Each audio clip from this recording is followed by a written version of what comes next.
Hey there, folks. Thanks for staying with us here on CBS News this Wednesday. I'm Errol Barnett. And I'm Lana Zak. We are just moments away from hearing the Federal Reserve's decision on whether to raise interest rates this month. That's right. Hope King joins us now to discuss what's about to happen. She's a senior business reporter for Axios and joins us here from New York City. Great to have you with us, Hope.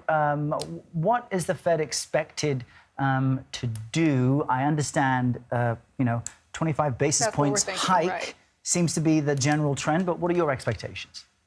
Yeah, that is the general consensus across the board that the Fed will raise rates again for the 11th time since March of last year. And this is, of course, part of the Fed's plan to bring down inflation, which we got those numbers earlier this month for June, down significantly from what it was a year ago, almost 9% down now to 3%. So the Fed's fight for inflation to bring down inflation has already been working, and this can be maybe another step in that direction. One of the things that the Fed doesn't want to do is to let off on the brakes too early in case we do see inflation come back up. And so this is the widely expected decision. And it seems like we're going to get that decision any moment now. So, Hope, the Fed has basically, in every step along the way, at least recently, has done what we've expected. What is the possibility that they do anything that differs from this 25 basis points that we're expecting this time? I really don't think that there's any expectation they will take another pause as they did with their last decision. I think the big question now is whether they will have one more hike before the end of the year. The Fed did indicate that they probably will have at least two more hikes before the end of the year. So with a few more months left in 2023, we just may see that, and we'll get some more details around their thinking during the press conference around 2:30, and some of the other details will be coming from the statement that a lot of people pour through in great detail, looking for any changes in language or sentiment around how the Fed feels about, again, its journey to try to bring inflation down. And so for the most part, there is no expectation that the Fed will move away from an expected 25-point basis hike. That's right. I guess we've seen all these hikes, since last year in March. The goal of the Fed was to kind of cool down the economy, cool down hiring.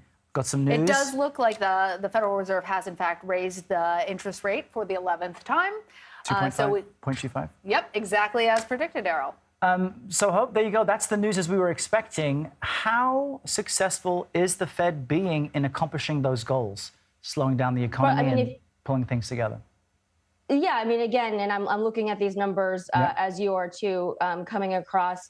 And this was, again, as we've been talking about, widely expected. Again, we've talked about how inflation has come down from 9% annually last year to the slowest that it's been to 3% since March 2021. So it has worked. This plan has worked. And again, as I mentioned, the Fed doesn't want to take its foot off the brakes right now in case we do see inflation being more stubborn in certain areas. And in the areas that inflation is still very stubborn, it's in services.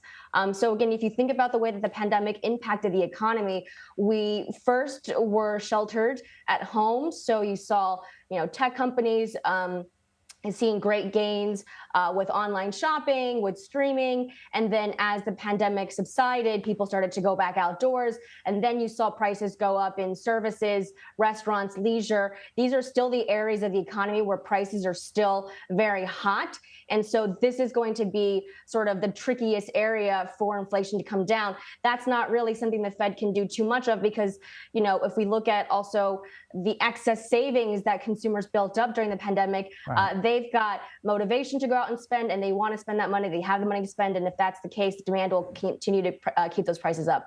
I'm going to go ahead and quote for some of our viewers what the Fed says in its statement that was just released.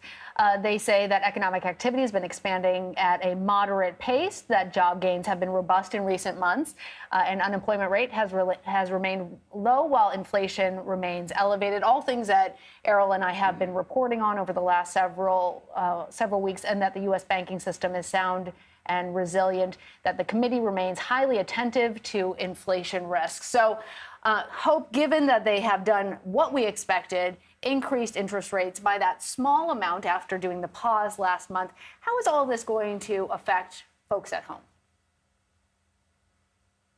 A lot of the impact from the more aggressive hikes have already taken place. Technology companies, financial companies, they've seen a lot of their staff get laid off because interest rates cut off deal flow.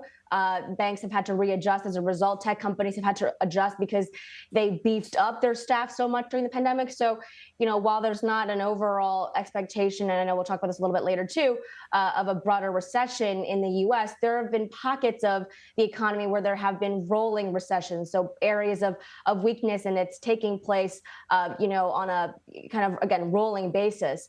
Even if you look at the housing market, for example, I mean, that was one area that was hit the hardest when interest rates first got when the Fed started to raise interest rates, and that led to housing prices to crash. So, this is going to be, depending on where you work, depending on who you work for, you will feel the effects of this at a different time than maybe your peers, your friends, your family. Yeah, that's a really good point. And there's a bit of a lag effect from each hike and when it shows up in the economy by a couple of months. People estimate about 3 months. Hope, I know there's some new data coming out Friday that gives us more of a sense of how the economy is running.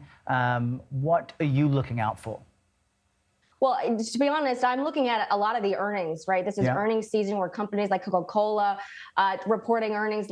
For example, today we have Meta, Facebook's parent company, reporting today. These companies will give us even greater detail on how the economy is doing in those areas that we were talking about, right? Maybe the rolling recession. They give us details about whether or not we're still drinking Coke, right? If we're still buying snacks, and why those results are important to look at is because then we really see where the slowdown may be coming. So if, Pepsi and Coke are saying that they expect their sales to be a little bit weaker for the remainder of the year, that clues us in on our own spending that maybe we're slowing down. And so those things right now are dominating the markets today, just as the Fed decision has been. All right, great to have your insight as this news comes across live in real time here. Hope King, thank you so much. Thanks, Hope. Thanks.